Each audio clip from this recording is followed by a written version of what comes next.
La société israélienne Mobileye passe sous pavillon américain pour 15 milliards de dollars. C'est un record pour la high-tech et l'acheteur se nomme Intel qui veut ainsi développer la voiture dite autonome.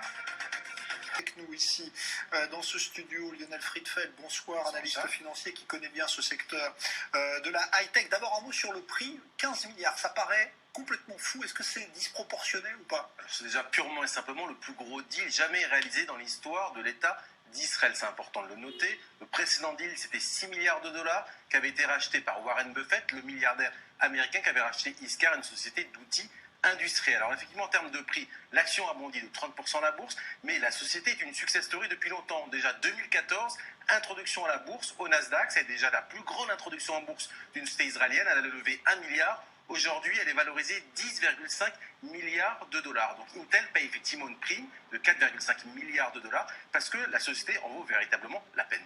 Alors, la voiture autonome, c'est le secteur, le credo, on va dire, de cette entreprise et de son succès. Effectivement, Mobileye a réussi à mettre sur la feuille de route la stratégique roadmap justement des constructeurs automobiles. On l'a vu, BMW, mais aussi des équipementiers comme Valeo. En fait, ce concept un petit peu de voiture autonome.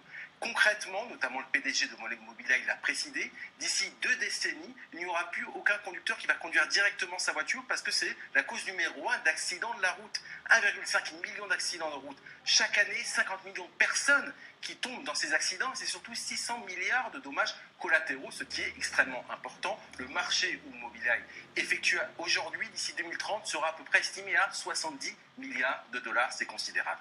Alors, on sait qu'il y a d'autres entreprises israéliennes qui sont dans des domaines aussi pointus.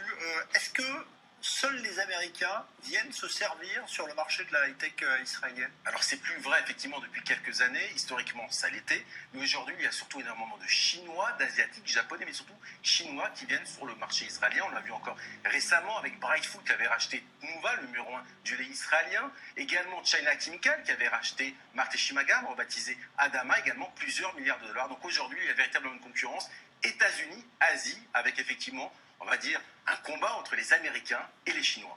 Voilà, pour s'emparer donc du secteur de pointe israélien. Merci Lionel Friedfeld.